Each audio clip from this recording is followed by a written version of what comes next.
Oh, Kathy, Hi, Bob. yeah, she sent it way back when. It's a fine, but it's a PDF that we got to just save. I'll worry about that a little bit later. Now that I'm Okay, here. yeah, if you forward that to me, I'll put it in the Yeah. training folder. Yep, Okay. I will. But right now I just got to get myself set up, sharing my screen, Sure. and okay. That's it right there. Okay. But I'll get Yeah, I've I'll get never it seen later. that. Okay. Okay.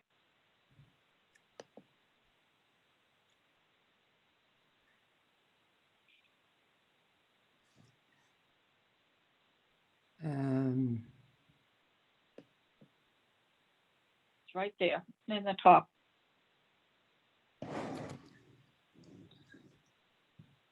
okay.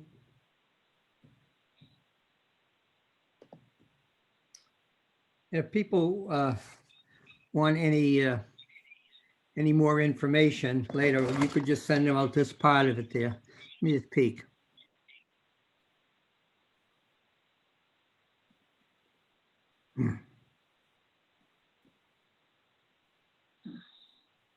Kathy, I'm going to start off by asking people what are the major issues. Start off with gathering some information, and Okay. then we can just go into it. I think that would be a simple way. Yeah, you have a slide that introduces that topic, so that's good.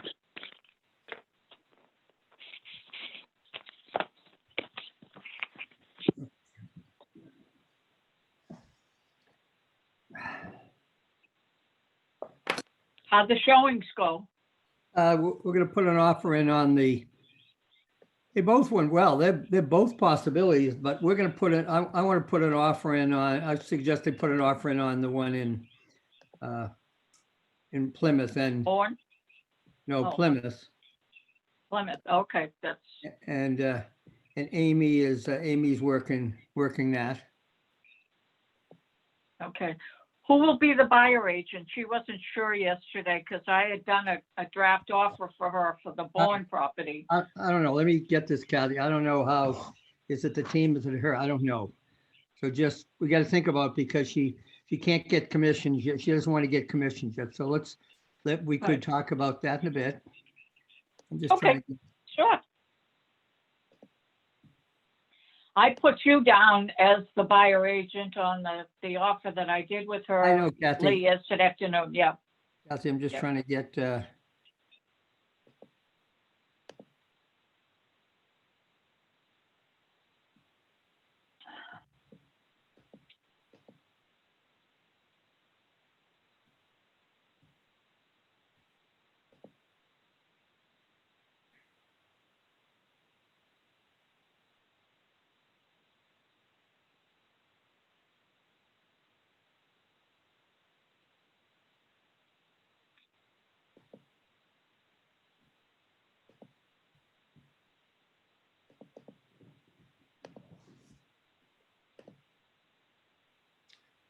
Okay.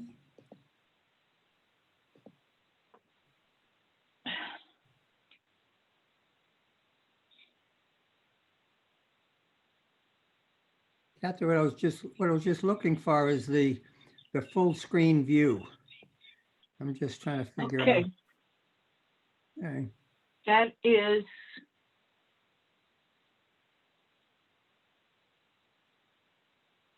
Your screen looks different than mine. All right, don't worry There's about no menu. Yeah. Make it here.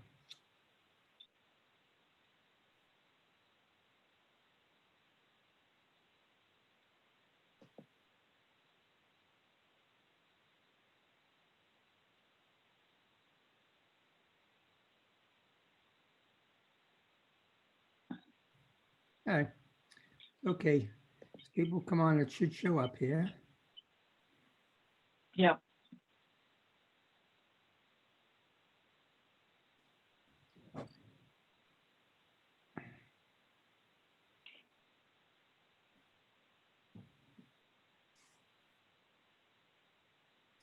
I'm just going to sign on. I'm going to invite myself. I'm going to invite myself through the regular, the thing she sent out, a reminder this morning. Let's just see if I can find it here. When I'm in Google Docs, if I hit file present, it changes the. Okay. Hello, Mark. You're asked to unmute yourself. Okay. How you doing, Bob? Thanks for having me. Okay. Good. Thanks, Mark. Good afternoon. I just want to trying to figure out, is everybody getting on? Who's down in the corner there? I see something in the lower right corner. Oh, is That's, that Mr. Lucho. He's going to be joining the seminar today as well. Lucho? What kind of dog is it, Mark? It's a Labradoodle. Yeah. Oh, cool. It's a puppy. Want to say hi? He's my office Big assistant. puppy. Wait a minute. That's a huge dog. What's going on here? Yeah, he's about 6 months old. He's gonna be a big boy. Yeah, definitely. I'm just going to put you on Wow. mute here for a second and just get him some child care real quick. Okay.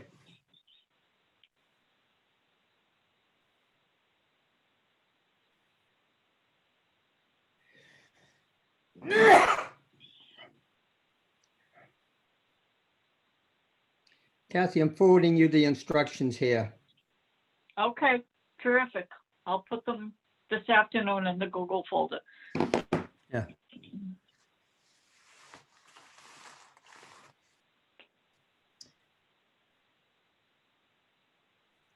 Hello, Eric. Hi, how are you? Good, thank you. All right. Good afternoon. Hi, Eric. Hi. I'm kind of eating, so. Well, you saw some on my face. I just grabbed a quick bite here. I just came in Oh. from some showings down in Plymouth and Great, yeah. Bourne, so I rushed as well. Hello, Justin. Good morning. Bob, Afternoon. how are you? All right, thank you. All is well. Good. Hi, Justin. Hi, Kathy. Is that you? How are you? I'm well, thank you. How are you? Good. Happy New Year. Thank you. Same to you. Thank you. Happy, healthy, and safe New Year. And prosperous. Okay. It all comes. You know what I always say, it's just how I think now. The only thing that's really important to me, only thing that's important is my health. If I have my health, I can do anything. If I don't have my health, everything I can't be prosperous if it's not healthy.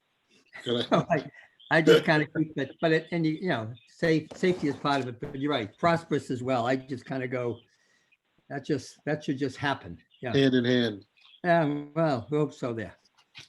So I'll tell you what we'll do is we'll get get started, on time, and who comes in can catch up and we'll find a way to bring them in. So let me tell you let me pull this out of the way. Everybody can see my screen? Yeah. All right, I got to back up a slide or two. A quick second here.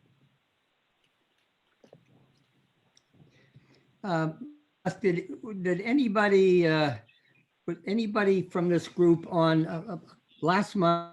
It was last month. Kathy and I did a session called bulletproofing your deck. Was anybody on that session? I don't think I was.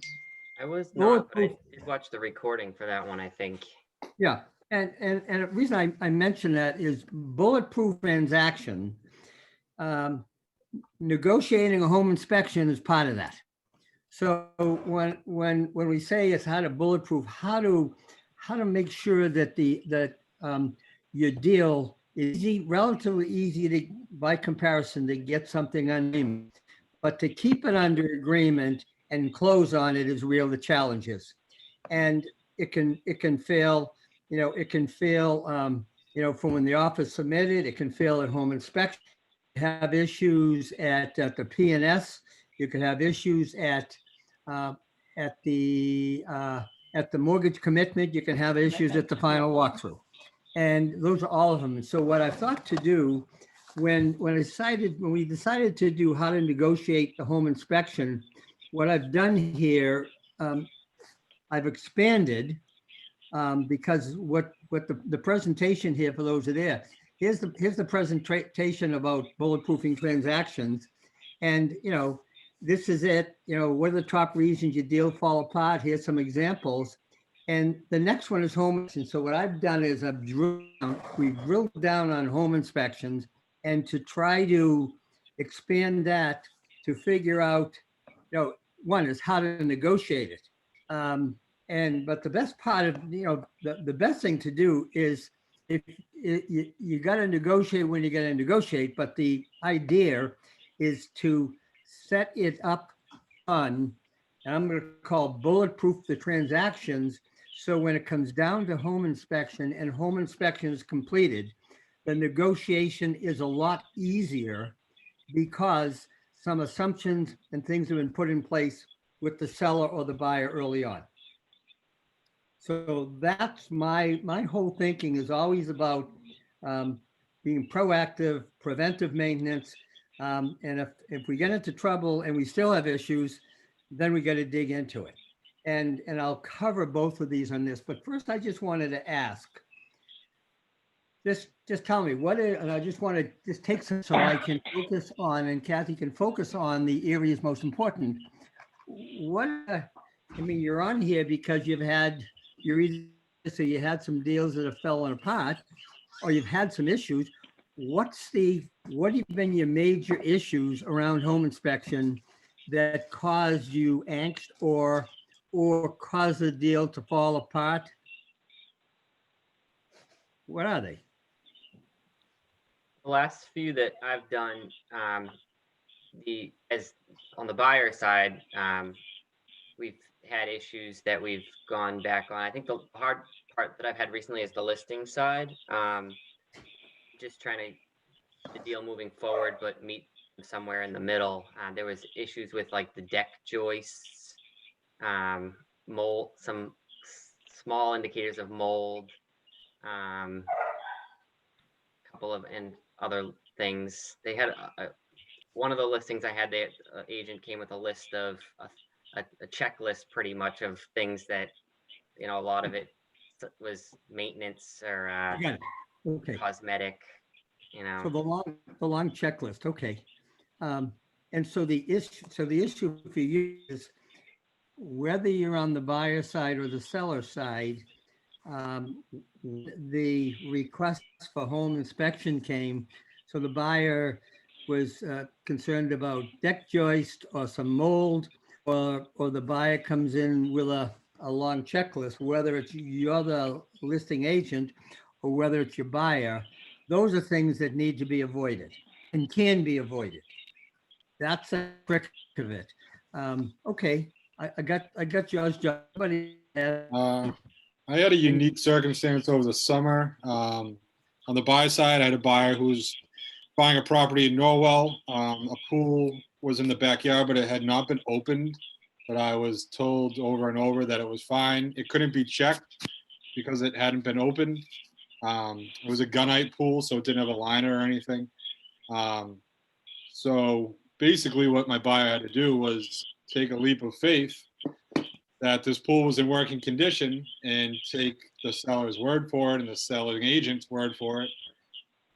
He ends up buying the property, and it turns out that there was some issues with the pool. In that case, I really wasn't a whole lot we could do. Nope. It was either walk away or take the shot.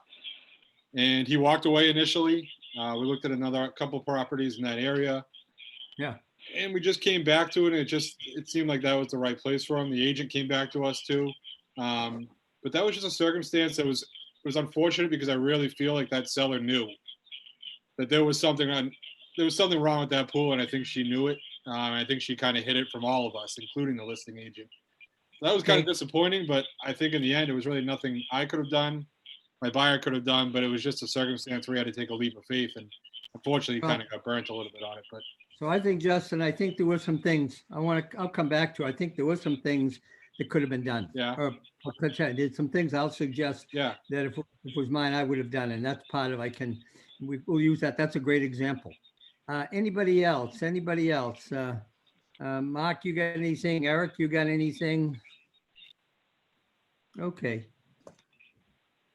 So let's, I like talk about things, and we can walk through some slides, but let me just start with yours, Justin, and then we'll come back to the slide because it'll frame it. And Kathy will send out these to anybody who wants it. Hello, Kristen. Yeah, she'll come on. How are you? Good, thank you. Say good, thank you. I'm sorry, my camera doesn't work on my laptop. It's broken, so that's why you can't see me. Well, I have a picture of you up on my wall that I keep, so I Right, never so just- forget you. Yeah, so just look at that one. And look at that. It's when I get up, that's my, when I want to get up in the morning and dream of success, I have this picture of Kristen, and then I always feel good. So Well, I'm glad you still have that picture I gave you, so that's good to know. Thanks. happy New Year, all. So Chris, I guess Kristen and Barry and someone else there. I guess this sounds like this is a little Carol. Carol there. And so I think what we'll do, and Flora's on this. So here's a thought: is I started off by saying is what are the issues that you've had? I always like working with some real issues, and Eric, Justin had a couple of them here that we could talk about. And I've got some. What I did is I built this this presentation, this webinar content out of what I did last month, which I think was called bulletproofing a transaction. And so you bulletproof a transaction by making sure when the offer goes in, you try to avoid issues. When you get to home inspection, how do you avoid issues? When you get to P&S, and on and on and on.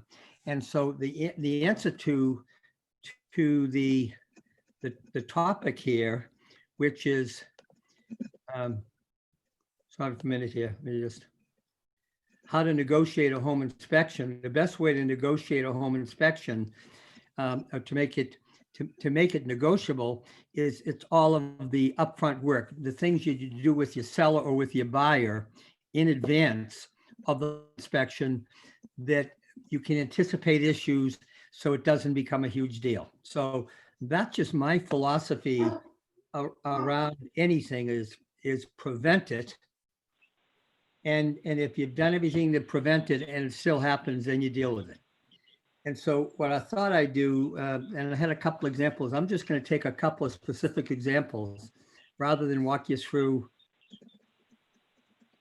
rather than just walk through slides. Let me just think for a minute. I got to think for a minute here. Which would be better? No, I will make this thing quick. I'm going to walk through a couple of slides just so you see what my mindset is. So, we've got a bunch of reasons for why the deals fall apart. And, for those, let me just ask, I got a few from Justin, anybody else, Carol or Flora or Kristen, what's the big issues? What's the major issue? If it's around negotiating, what's your major issue you think is an issue that you want to address around negotiating home inspections? What's the biggest problem? I think what I've, lately, the last house that I sold, that when it was my listing, we had multiple offers over asking, they toured the property, and then, they come back and then home inspection, like, well, and they kind of tear it apart, and they want all this money off, and there's no basis. They just pick a number and say, I want $5,000 off because some of the exterior trim needs to be, fixed. Well, Right. Didn't you see that when you walked around before you put the Yeah. offer in, So things like that, they just come with these numbers. And, luckily I've had clients that are like, yeah, fine, just do it. And let's just move on and be done. Okay. But sometimes their expectations are, too much. That's another great category example.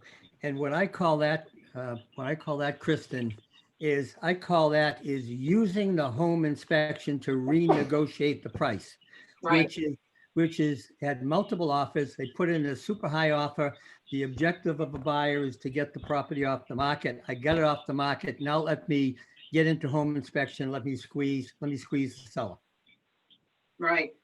And I'll talk about, that's a great example. And we'll come back. Anybody else with anything big like that? Because if not, I'll just walk through.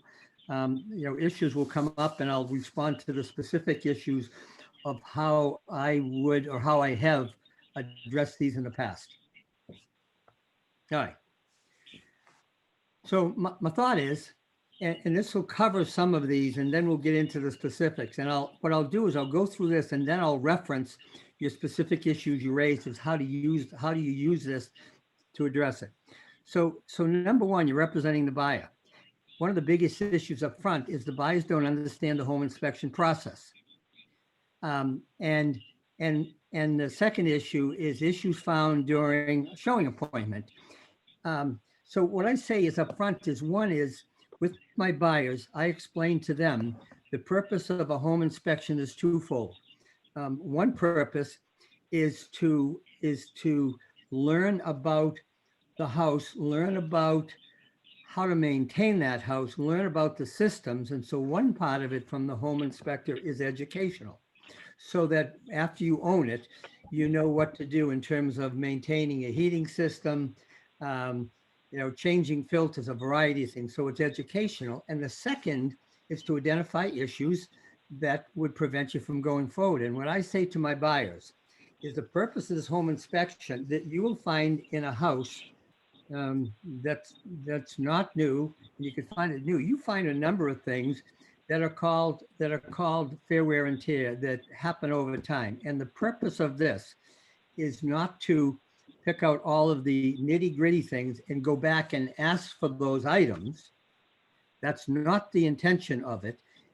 It's to identify major issues that impact the value. And I put them into three categories. It's either they are, major issues, significant heating system, it's the roof, it's a cracked foundation, it's mold, and the other is code issues.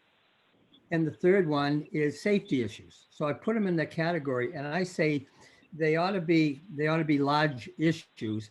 And so don't expect to come back and ask for this long laundry list, so that the item, Justin, that you mentioned right up front is a buyer, whether representing the seller or buyer, you come in with a long laundry list. If you're a buyer agent, you should have had that conversation with them up front. You could show them a home inspection report that's typical, that had a lot of issues. And what you say is the home inspection, the intention is for the inspector to miss nothing. Every detail that's there, they can't miss it. And that's why it's all there. And so it's there because, and the other part of it is if they miss things, they could be potentially liable. But the intention is, and you tell them this up front, the intention is to not ask for everything that comes up on the list. Do you agree with it? And if they say, no, I don't, then what you gotta you say to them, and then you gotta be looking, because the things you're talking about, a lot of them are obvious things. And so part of it is you as a buyer agent. You're not a home inspector, but you, as you walk around, should be looking for the items that are likely to show up in a home inspection that are visible. So it's really look in detail and raise them up, note them up front before the offer, raise them during the showing. And if they're significant, you ought to be having a discussion with your buyer saying, is this something that's going to be an issue for you? If it's, because it will show up on the home inspection, and have the discussion with the buyer right up front.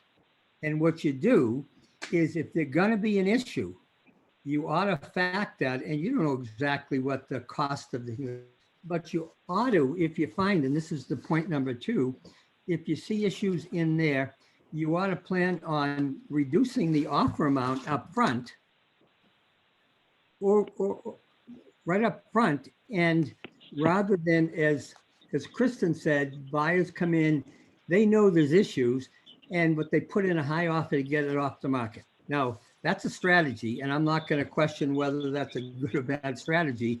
But what I'm trying to do is, in this case here, protect the seller. Have those conversations, and you do it up front. And then when it comes to the home inspection, and the other part of it is if there are some things there that that the buyer is going to go in and accept. When you put this offer in, you ought to disclose that to the seller. So if the buyer knows that the roof, because they disclosed it, is that it's half life or it's 3/4 life or fully depreciated, and you're factoring in, you ought to be saying to your buyer, or just saying, okay, so you understand we're not going to go in and ask for a new roof at the home inspection if we know it. And you also say to the listing agent, the offer was submitting, we understand that the roof needs to be replaced, and we're not going to, and we factored this into our offer, and we're not going to come back and ask for money later on. That classic one that I would just say you deal with that upfront with the buyer and with your buyer. So I'm talking on the buyer side.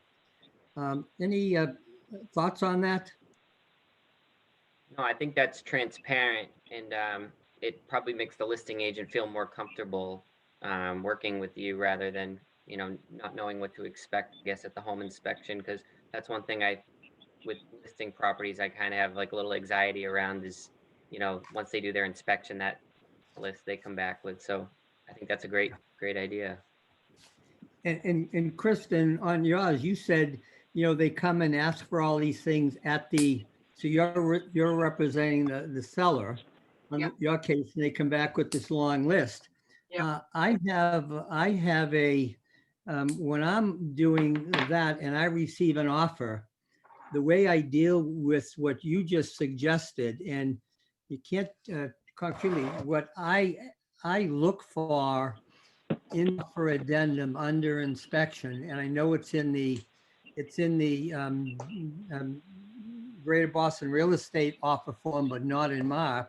There is an aggregate amount from the inspection to say if the aggregate amount of issues exceeds a number, or does not exceed a number, we won't come back.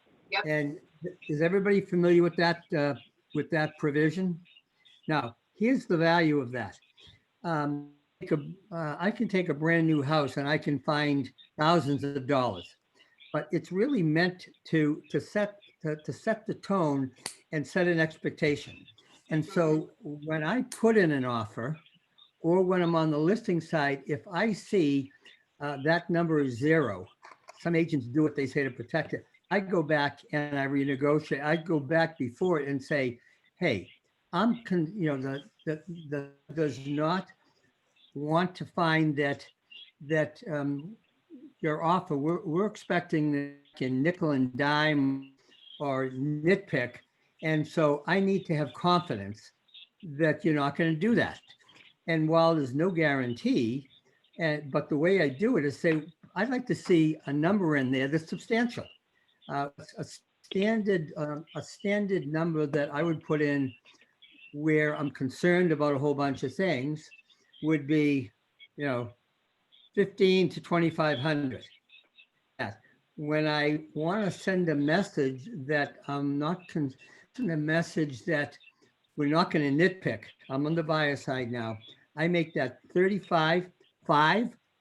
I mean, to that level, to send a message, and that's done with the buyer's knowledge, and I'm sending a message. You can still, if you work it, the aggregate, you can still find lots of things, but it sets an understanding with the buyer and the seller that we're not going to nickel and dime. And I found it very useful. It's the next best thing dating an inspection if I'm a buyer agent. I don't want to waive the inspection because I don't learn anything. I don't know that, but I put a high number in there, and it's possible. Kristen, do you use that technique? Do a lot.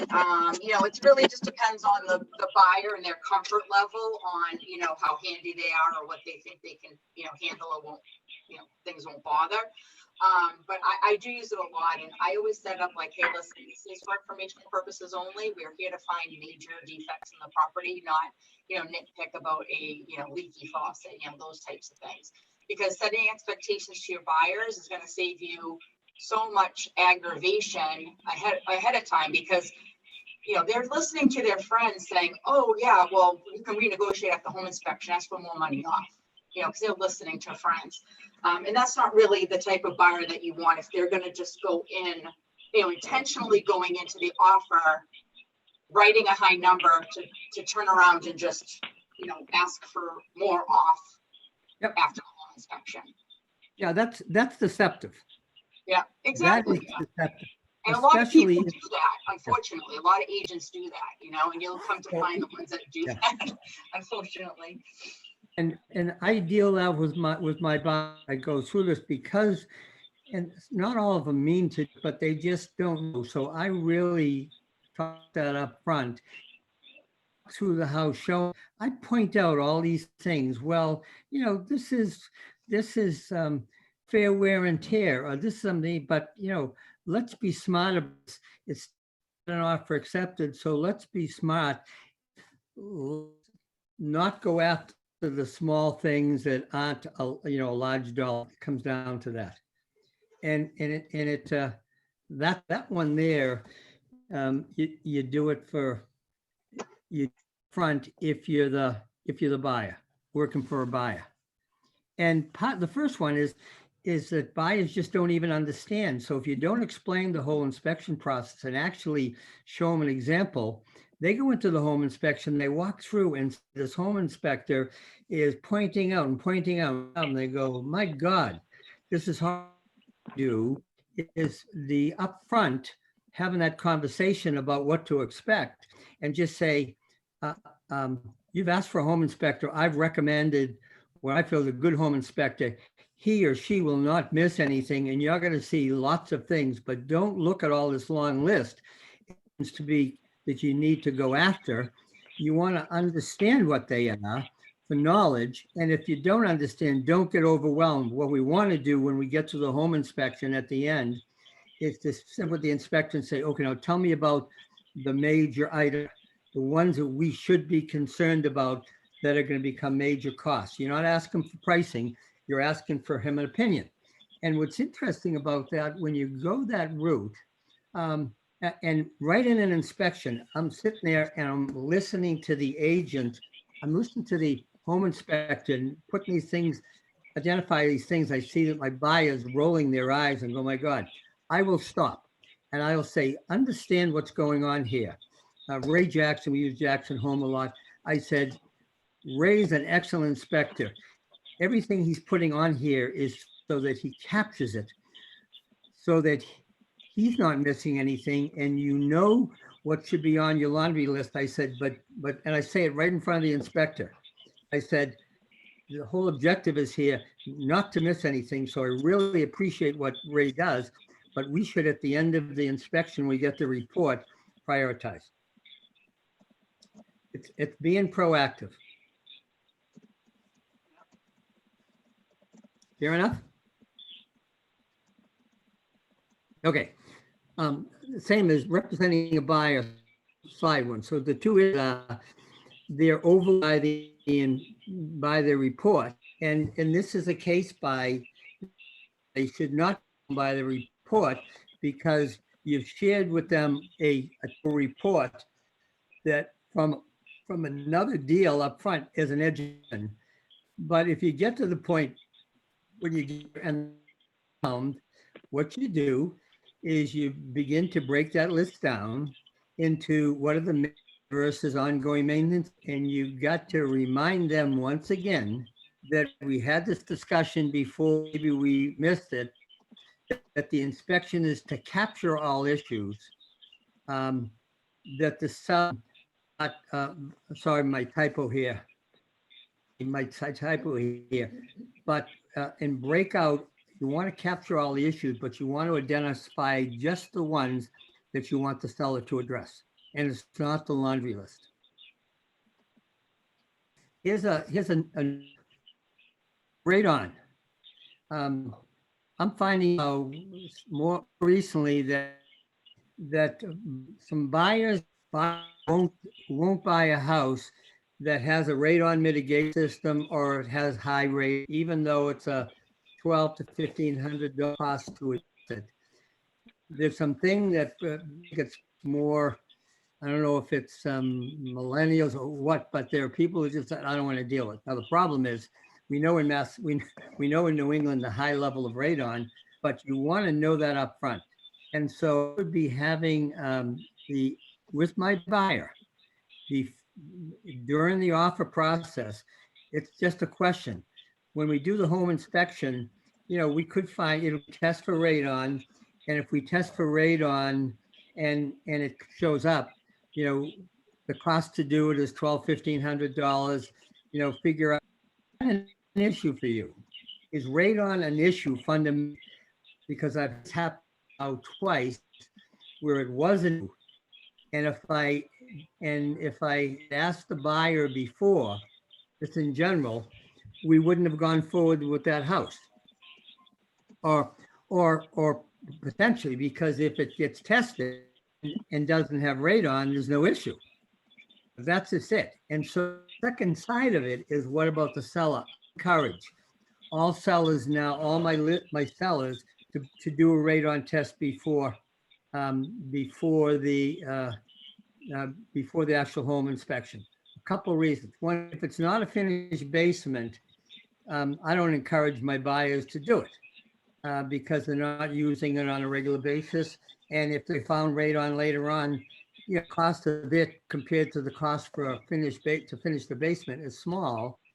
But because it's just $20, get a kit, the same kit the inspector uses, tell a seller, put it in there, get it and test it and have the results. I just had a listing we just closed on where the seller did it, and usually a buyer, I wanted to do it anyway. The buyer, I told them we already tested it a month ago, and the buyer just accepted it. Now, they accepted it. They're not relying on our information, but they just said, we don't need to test. It was an unfinished basement also, by the way. So on the seller side, I suggest you have your sellers do a pre-inspection. Well, first thing is do a radon test, and you have the information. And then if you have it, then because a lot of times buyers are going to ask you because it's a $1,200, $1,500, then you say to your seller, do we want to put a radon test in there, especially if it's a finished basement. So again, back to being preventative rather than, because once you get it, it's a negotiation. Mark, is that helpful for you on the listing side? Yeah, definitely. I've always I'm not really sure the best process on the pre-inspection, so that's, I find that to be helpful. And I'll talk about the other part of pre-inspection, but on radon specifically, you don't even hire anybody. By mail, go into active mail, get it in. You have the seller do it. They can turn it in. You're not in the middle of it, but they have the information and well before the property even goes on the market. Any other thoughts on this section here, on overwhelmed by issues? Representing a buyer number 3. The inspector is an alarmist. And when that happens, whether or not they are, and some are, I jump in and during the inspection to kind of counterbalance and just say, support the inspector and say, gee, you see all these things that the inspector is raising. This is what he needs to do, but bear in mind, his job is to catch everything.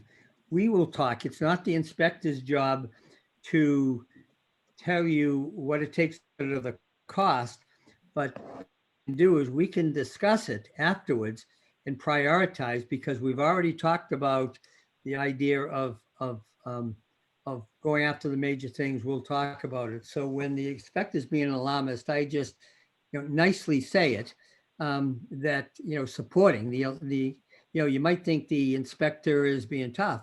He's doing his job. Bob, you know what I find a lot of is the home inspector loves to tell the buyers what code is. Like, oh, there has to be GFIs in the kitchen. Oh, this is wrong.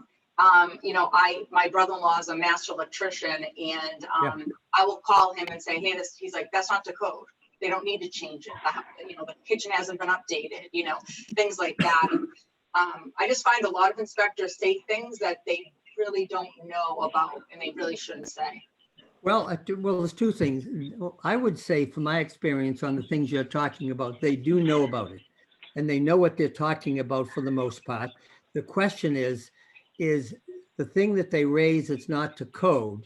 I mentioned in my preface about the thing to be concerned is major issues, code issues and safety issues, but no, all code issues must be addressed by the seller.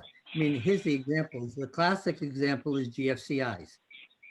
They're required now. It's not the code, but it's grandfathered. The seller does not need to change it, and you ought to let your buyer know, what's required. And the question is it a safety issue? Yeah, it potentially is, but that's it. So that's one I get, and the other big one I get is the what comes out of the electrical panels where you have double tapped and triple tapped particles, or the other one is these boxes are recall as they're not building these anymore. And what you do is you do not do. I don't do it in front of that inspector who's the alarmist, but I do it afterwards, and I let my buyer know that they're just covering. Don't worry about all the technical details. And in fact, I even write at the inspection, I'll say, he's all the code things. We can follow up with that, but you don't have to remember all code.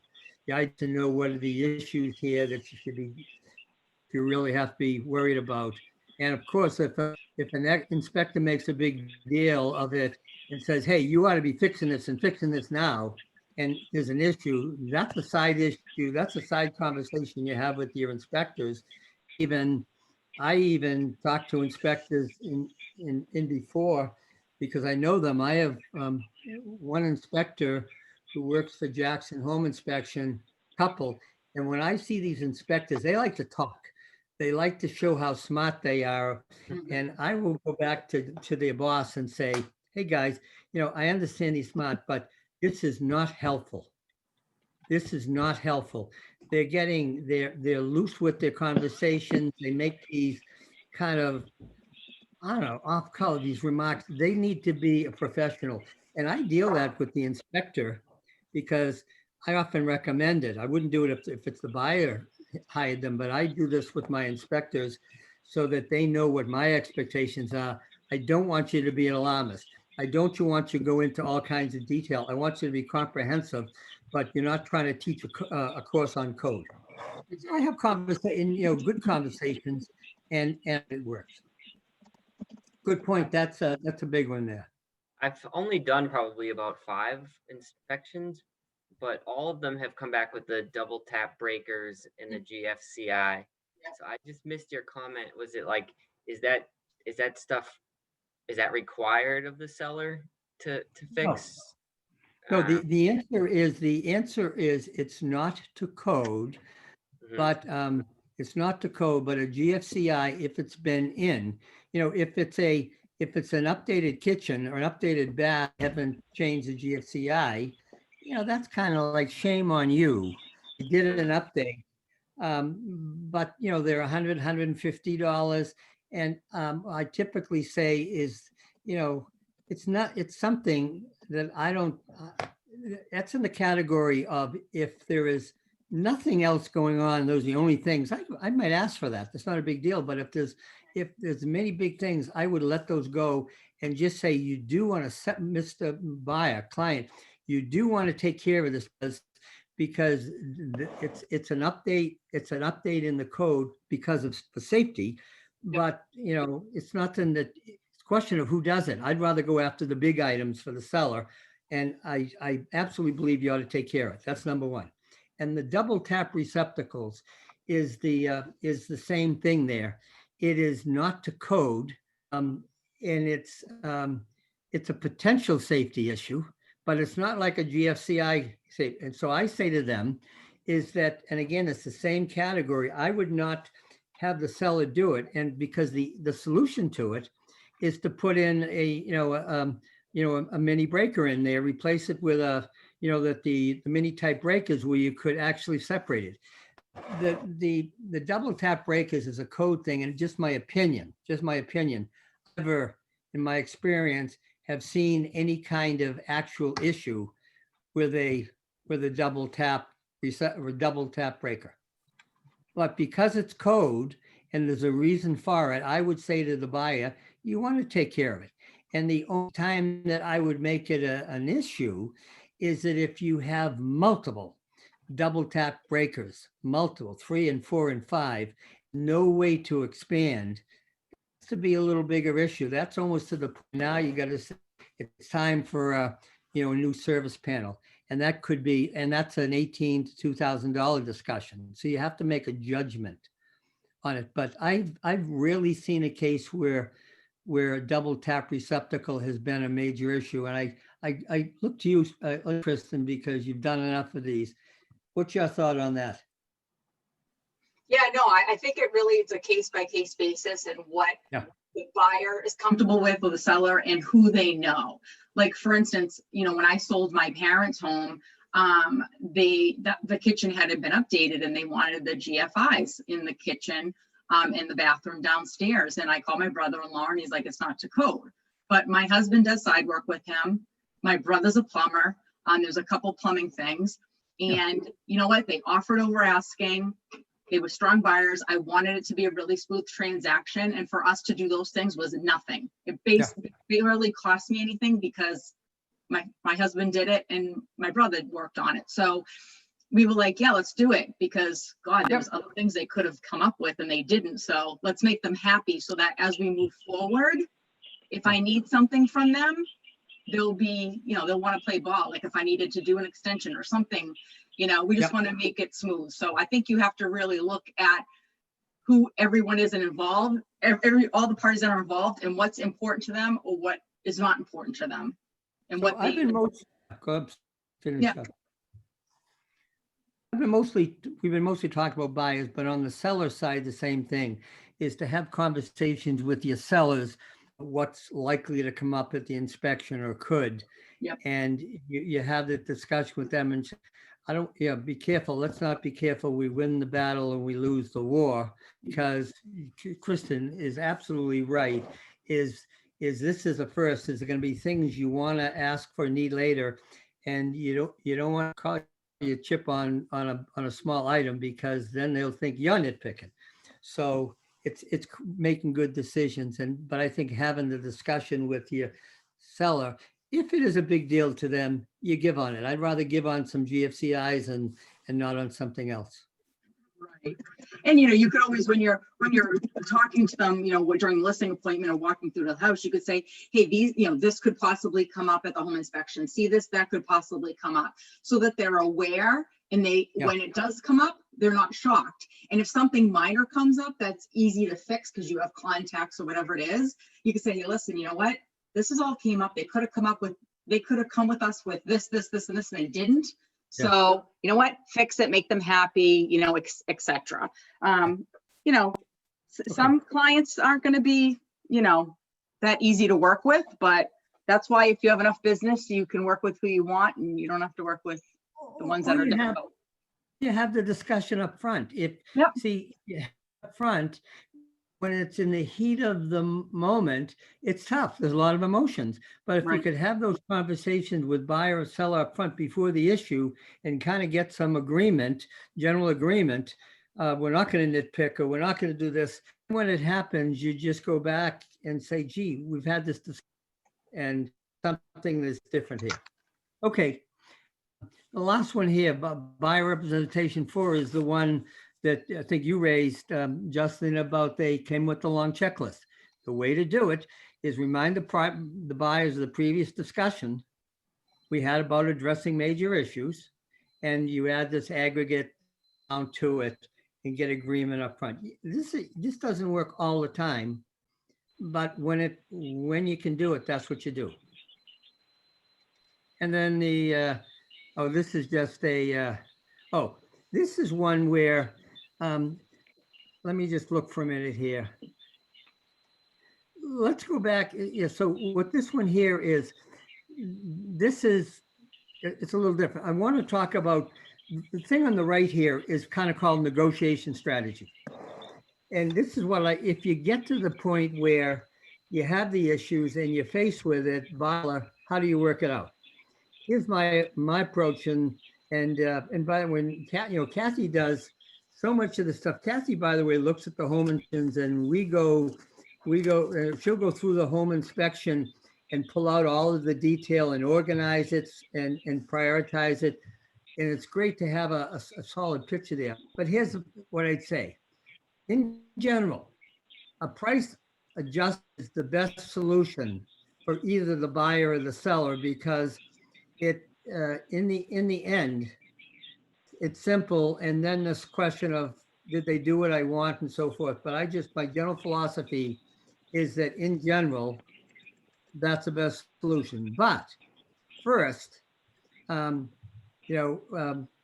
you do is when the offer goes in and you're the buyer, you're saying to the seller, hey, there's a whole laundry list of things here. I'd be glad to share the entire report with you if you'd like, but we're concerned about building code issues, safety issues, and major issues. And this is what I'm including. And then I always communicate the issues in detail in writing to the seller, with photos, with whatever I need. I'm at a home inspection. I want to be able to speak confidence about the issue, because I want to feel comfortable that it's there. And I always put it in writing. And what I always do is get cost estimates in advance, and they're always a range, and go in with a reasonable number, but go in on the high end. So if I think something is, if it needs a new panel, and I know I can get it, I can get a new panel put in for 2018 to 2200. I go in with a little high because it could be some negotiation, but don't come in with 4. They come in with 25, 20, come in with a reasonable number. Mhm. That's the way that I start a negotiation, is getting it and get it in writing, and explain it to them, and just say, we're just not throwing out a list. And that avoids this issue about coming with just a long list of items. When you guys go in, when you're doing a listing appointment or, prepping the house to go on the market, do you recommend them doing some of the improvements beforehand, like some of the big ticket items? Like I have one that's coming up and the house needs a new roof. It's like old. And it's not leaking, but it's 20 years old, 25 years old probably. It's really old. Yeah. So I wasn't sure, like, to what levels do you push them to do that? Well, good question. Here's what I say. My philosophy is, one is, if a house has a lot of issues, you go in, you just know this hasn't been maintained. I suggest they do a pre-home inspection, get an inspector come in and pick those up, because those are going to get picked up. Suggest they don't need to, but they'll pay for it if they. The second, on items, here's what I say. Here's my criteria. It's not just the big things, it's sometimes the small. I always say is, what things that you could do. I try to, the seller, I suggest to the seller, I go through it, and I will pick up all of the issues that I say are going to become buyer issues. There's no question, Jason experience, or they'll show up in inspection, and I lay those out. And then I say to the seller, I suggest you repair the things that have the least cost to do them and have the greatest return. And I use a number of, if I can spend $1 and I get a return of $2 or $3, do it. And I just use that on anything. Now, that's general, but when it comes down to like, that's a question. If the roof is the only thing that's necessary, if the house is looking good and the roof is, I wouldn't go just replace the roof for that. I would get quotes for replacing the roof. I would have an estimate because when the buyer comes in, their estimate's going to be twice as the actual cost. That's the issue here. So you got to figure out the item that's going to come in the inspection, absolutely, and you're going to have to renegotiate. And I will sometimes I've had sellers replace roofs. Um, uh, Very few I suggest update a kitchen unless it's way in advance because who knows how it should be done. Um, I will the obvious. I will have them paint rooms. I will have them refinish floors. I mean, I give you the list of the things that I find that have the greatest return, and the greatest return is the house needs to look clean, and it's floors, and it's floors and painting are the big ones. And on the roof, if you know the roof needs to be replaced and it's leaking, you might do it. But if not, you disclose it up front and you let them know that they ought to factor that in the offer and just say, we've looked at the cost and the cost is X amount, roughly. Those are the tough ones. I look at if you could be sure, you could feel comfortable if you spend $8,500 on a roof, that it's going to increase the sale price by 15,000, or put it the other way, it will not take away 15,000. I, it's their decision, but I make recommendation. I encourage them to do things. The house wants to look good on the surface, and if there's things we find underneath, we deal with it. I agree. I mean, I think, as far as like the roof's concerned, sometimes if the client has the money to do it, that's one thing. Sometimes the client doesn't.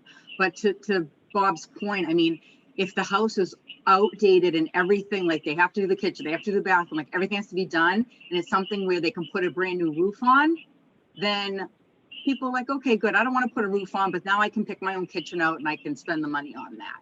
So, buyers would rather have things done and pay a higher price and roll in, and take the mortgage out on that higher amount than paying less and then having to come up with all this cash to do all these improvements. Yeah. So I think it's really Yeah. case by case too, But if it has, Chris, it has a million things wrong with it, and you decide to fix the roof, they may not even recognize that. They can't kind of quantify that. It has. Well, a million things is different. Yeah. I mean, Yeah, you have to take it all into consideration. I mean, if the place is a dump and falling down, then why bother? Just sell it as is. Yeah, Jenny just said, I have one of those. We have one of those right now. Yeah. No, that's it. So it's a judgment, Mark, and it's whether you think that you'll get a return of, and it's, you can't, I'd say to my clients, I said, I got a gut feel. I don't have to. When you need your hardwood floors refinished, I don't have to, I will, there's no reason for me to give you a calculation. I can't. I know that you will get a return on your investment. And if rooms are painted, they're all marked up, paint the rooms. Those are cheap and those will get it done. So it's the small things there. Yeah. Okay. Yeah. Even like a doorbell, like if they come in, they like the doorbell's broken, they're like, oh, what else is wrong? A lot of little things, I feel a lot of little things are worse to a buyer than like renovating a kitchen or a bathroom. Because they can see that, okay, that's to be done, but then it's like, oh, there's this, what else little things? And they just add up in their head. Yep. And it's first impression. As soon as they see something, it's like the inspector. When the inspector finds some things right away, they start digging. If they don't see some things, they don't dig. And it's the same with, get the things that are, that are obvious. Front stairs that are cracked. You get inside, you get front stairs issues. There are those. Those are the obvious ones to me. So on the seller side, let me see, large number of issues found. On the seller side, suggest a pre-home inspection, including radon, set expectation for handling home inspections during the listing appointment. Have that discussion with your seller as well. And then seller received list of issues wants to address details, including photos. Yeah, if they get a whole laundry list, tell them to give me the laundry list with the details in writing and photos, but don't give me, I do not want a full set of, I don't want a full report because then I'm required to disclose. Bob, Yeah. Bob, Yes, Eric Kathy. submitted a question on chat. He wants to know if the seller told the buyer they can fix everything on the list, and the seller did. However, during the final walkthrough, the buyer's not satisfied about the repairs because the seller is a handyman and it's Yeah. not as good as the professionals. What would you do in that scenario? I would not allow myself to be in that position. And the way you do it is settle for a cash adjustment. It comes down to it because that will absolutely will happen. Absolutely will happen, especially if it's the homeowner who's doing the work and a handyman. That's a judgment. But I think when it's the way to do it, if it's done by a third party and it's not to the satisfaction, if you have a warranty, on the work at someone, but that's the whole reason for not doing a whole bunch of things that will be done and maybe not done well. That's the big danger of what you just said, Eric. That's why cash adjustment is much better. May I say something about that too? Sure. So, as a buyer's agent, if it comes down to something that you do have to ask the seller for because the buyer doesn't have the funds to do it, and it's something like maybe dangerous that has to be done. This is all on how you write the offer and negotiate, saying that it has to be done by a professional, Yeah. a licensed professional, you need to see a receipt, all of these things, and it has to be done before such and such a date, which would be sooner than the closing. And have that in the purchase and sales agreement. Yeah. Or a side addendum with the attorneys. And then make sure that you are able to go and look at that repair beforehand, but it's all on making sure that it's done by, good workmanlike manner by a professional electrician, blah, blah, blah. Good If you point. just say fix these things, then yeah, they're going to do it themselves, and it's going to be not to code, a nightmare, and who knows what. Yeah. So you got to protect your buyer. Yep. Good point, Kristen. Get it done. If you're going to go that route, have it done well in advance and have it specified in writing the standard of repair, so that not that you can't get an issue, but you're going to get fewer issues. Good And point. exactly what needs to be done. You have to be very specific. Yeah. And I think maybe the last one on here was on the seller side. It's the whole possible solutions for negotiation. The one that's different is the last one, is the seller on getting cost estimates for repair, but using the lower estimate to start the negotiation. It's all about that. And the whole idea is win-win. I think if you have open conversations, I mean, if you can do that, and it's done because there is detail behind it. And I always want to feel like on both sides that what I'm sharing as issues has some basis to it, and they're confident that I'm not just blowing smoke. And so I go for getting it so that it's really clear, and that's the best way to do it. And I find less and less issues. I don't think there's many issues, Kathy. I don't think on our biggest issues is things that show up we didn't. But I don't think we've had major issues really. I think our negotiations aren't the major issue. I Right. think we're able to do it on both sides because we've done the things in advance on the buyer, if we're representing the buyer and the seller. I'm quite Right. pleased with that. It used to be a major issue. No, you're right, Bob. And and just the last is that, to have these skills are really important. It's a huge, because you want your client to be satisfied that you've done a good job on their behalf, and the cost of the lost deal is huge. And so, and you don't need to be a home inspector. You're not playing a role other than an agent, but to have common sense and just ask the questions. The information is out there, and you're not they're not relying on you. You gotta be careful when they ask you about how much would this cost. Be careful of that because you're on the hook. You know, I'll do it occasionally, and the way I often position it is I've done many of these. I have properties. If doing this one here for my project, I wouldn't spend, I'd be thinking I'd cost of it. This is what mine. Wait, because you can pay anything because, I pay my people who work for me. I'm not paying all of the overhead that they're coming in at a rate. So that's just it. Any thoughts there? Was this, the last one, the gunite pool. Gunite pool. So here's the answer here is that you're stuck. If you didn't put a permit up front, you own it.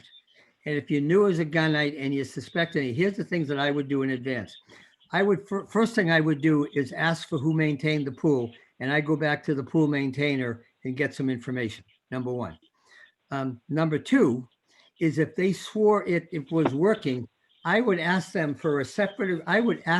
to stand behind after the closing, not part of, because once it's closed, and there's never a guarantee. But I said, if they said this is good, and if the agent said it, but you think the seller didn't tell you, then you got to get that.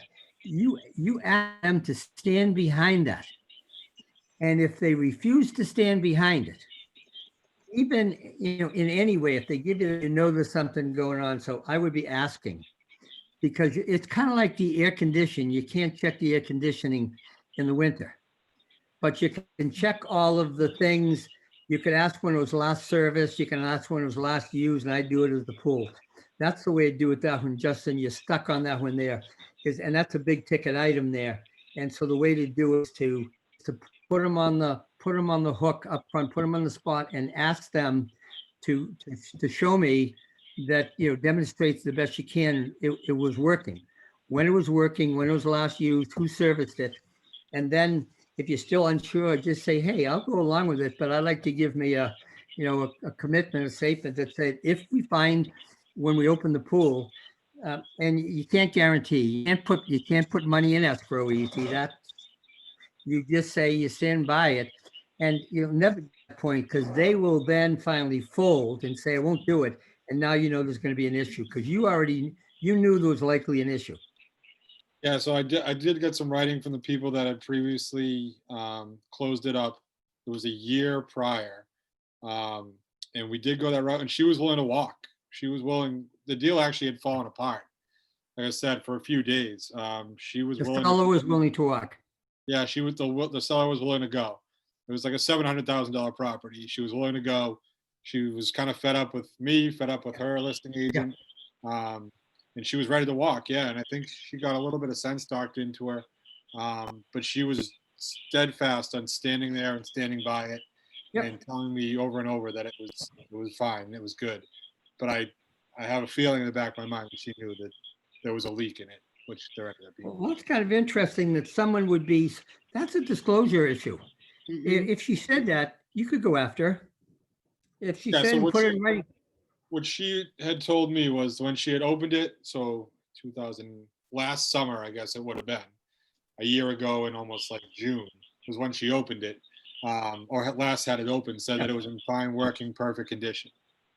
So basically what she was insinuating was that sometime in that time frame where she hadn't opened it in that year, this may have occurred, I guess, is basically what she came with. No recourse. You don't have any recourse because you're right. It wasn't disclosure. She said June, but when was it okay when it was closed? Right. It was great when she used it a year ago, but lo and behold, when we finally get to use it a year later, it had some issues. So I told my buyer, I was up front with her, this is it. I mean, you can take it or leave it, but she's not going to do anything.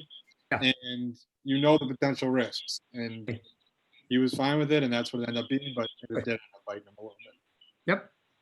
And I missed the beginning of that, Justin, but another thing, if the seller's really adamant about, it works, everything's great, fine, let's close and let's do a holdback. Yeah. And have the seller's money, I mean, if the attorneys will go for it, but if they're that willing to walk from that as well. Yeah. I've never seen anything quite like it. She was willing to walk regardless of anything that we proposed to her, because we did have a few things that we offered her. And Yeah. she literally, without just a clean and clear and done transaction, she was willing to leave and walk. Gotcha. She was Yeah. really hard. Okay. And that, and those Bob? are the decisions you make. Yeah, Kathy. Yeah, Bob, Flora has a question for you. If buyers want to do a home inspection before the closing on a new construction property when it's finished, any advice on putting in on that on an offer? Absolutely. It has to. I mean, it's subject to a home inspection and it's subject to two things, is that it can only do a home inspection when everything is working. You delay the home inspection.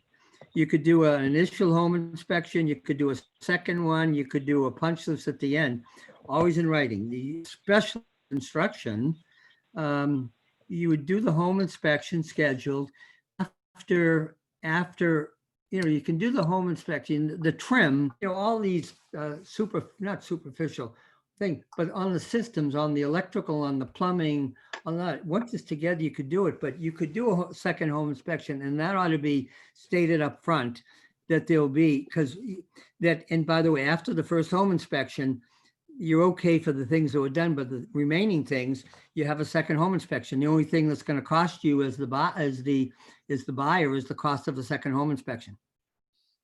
Yep. Absolutely be doing it if you got concerns. Yep.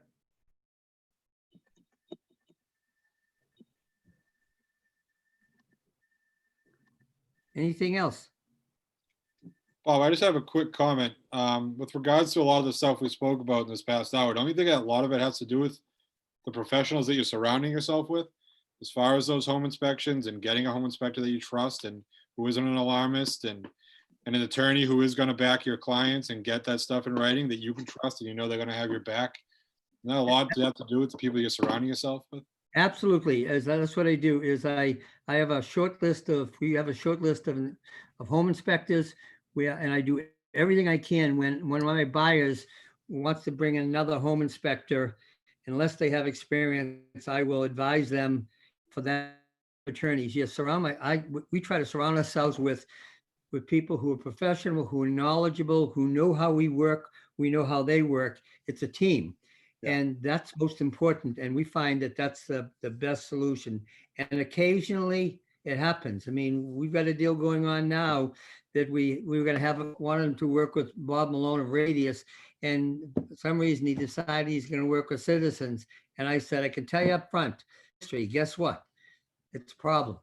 It's just my experience. So you can't win them all, but you're right. And if you can have a couple of those and share them with your clients and encourage them, you're not making a decision. Say, here's a couple we work with, check them out and advise if they're competitive, use them. That's a smart thing to do. That's absolutely, Justin, that's a big thing. Yeah, absolutely.